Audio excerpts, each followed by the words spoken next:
नमस्कार. जेवताना तोंडी लावण्यासाठी नेहमीच आपण अंड्याची पोळी किंवा अंड्याची बुर्जी बनवत असतो. आज आपण अंडा फ्राय बनवणार आहोत. अतिशय चविष्ट असा हा अंडा फ्राय तयार होतो. अंडी न खाणारे सुद्धा आवडीने खातील असा हा अंडा फ्राय तयार होतो. नक्कीच 2 चपात्या जास्त खाल किंवा नक्कीच 2 घास जास्त जेवाल असं हे अंडा फ्राय तयार होतं. कढईमध्ये आपण पाण्याचा वापर करून पाण्याला एक उकळ येऊ द्यायची आहे. पाण्यामध्ये एक स्टँड ठेवायचं आहे आणि झाकण ठेवून पाण्याला एक उकळ येऊ द्यायची आहे. इथे आपण एका डब्याला तेल लावून घेणार आहोत. इथे आता डब्याला तेल लावून झालेलं आहे. एका बाउलमध्ये आपण चवीनुसार मिठाचा वापर करणार आहोत. त्याच्यानंतर पाव चमचा लाल तिखटाचा वापर केलेला आहे. पाव चमचा आलं लसूण पेस्ट, बारीक चिरलेली कोथिंबीर, सर्व मसाले व्यवस्थित असे मिक्स करून घेणार आहोत. मसाले व्यवस्थित असे मिक्स करून झाल्यानंतर 2 ते 3 अंड्यांचा वापर करायचा आहे. तर ह्या मसाल्यांमध्ये 2 ते 3 अंडी आपण आता इथे फोडून घेणार आहोत. इथे आपण 3 अंड्यांचा हा पदार्थ बनवणार आहोत. तर इथे आपण 3 अंडी फोडून घेतलेली आहेत आणि मसाल्यामध्ये व्यवस्थित असे मिक्स करून घेणार आहोत. 1 ते 2 मिनिटासाठी मसाल्यामध्ये अंडी व्यवस्थित असे मिक्स करून घ्यायची आहेत. अंड्याची बुर्जी किंवा ऑमलेट बनवून जर कंटाळा आला असेल तर एकदा अशा पद्धतीने नक्की हे अंडा फ्राय बनवून बघा आणि कमेंटमध्ये मला नक्कीच सांगा. तेल लावलेल्या डब्यामध्ये आपण मिक्स करून घेतलेली अंडी आहेत ते मिश्रण आपण त्या डब्यामध्ये ओतून घेणार आहोत. इथे आपण आता अंड्याचं मिश्रण ओतून घेतलेला डबा आहे तो आपण आता उकळत्या पाण्यामध्ये म्हणजे स्टँडवर ठेवणार आहोत. झाकण लावून 5 मिनिटासाठी वाफवून घेणार आहोत.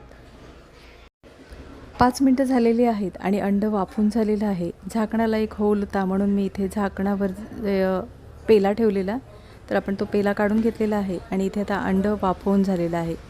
अंड शिजलेलं आहे का नाही ते पाहण्यासाठी इथे आपण सुरीचं टोक घालून घेणार आहोत. तर इथे पाहू शकता मिश्रण चांगलं शिजलेलं आहे. तर आता आपण डबा बाहेर काढून घेणार आहोत.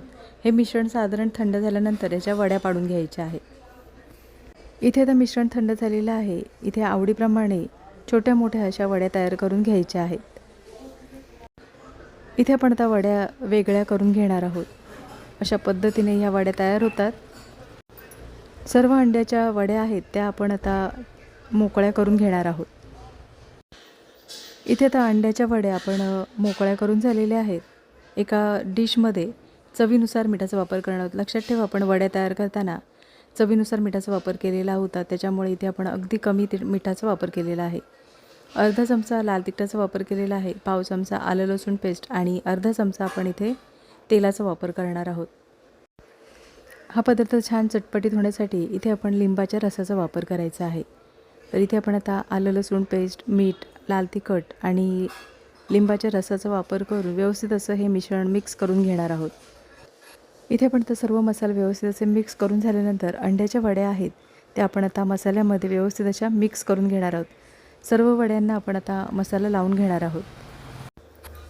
इथे आता मसाला व्यवस्थित असा लावून झालेला आहे. फ्रायपॅनमध्ये आपण थोडंसं तेल गरम करून घेणार आहोत आणि तेलावर ह्या वड्या आपण शॅलो फ्राय करून घेणार आहोत. गॅसची फ्लेम स्लो ठेवायची आहे आणि स्लो गॅसवर आपण ह्या वड्या छान दोन्ही बाजूने खरपूस खमंग होईपर्यंत तळून घेणार आहोत. एक बाजूने वड्या छान तळून झाल्यानंतर पलटी करून घ्यायच्या आहेत.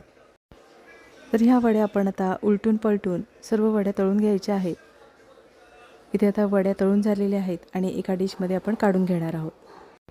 अगदीच नेहमीच्या त्याच त्या जेवणाचा कंटाळा आला असेल तर एकदा अशा पद्धतीने हा अंडा फ्राय बनवून बघा किंवा अचानक कोण पाहुणे आले तर नक्कीच अशा पद्धतीने एकदा हा अंडा फ्राय बनवून बघा आणि कमेंटमध्ये मला नक्कीच सांगा. आजची रेसिपी आवडली असेल आणि चॅनलवर नवीन असलात तर चॅनलला सबस्क्राईब करा आणि व्हिडिओ आवडला असेल तर लाईक शेअर करा. पुन्हा भेटू अशा चमचमीत नवीन रेसिपीमध्ये.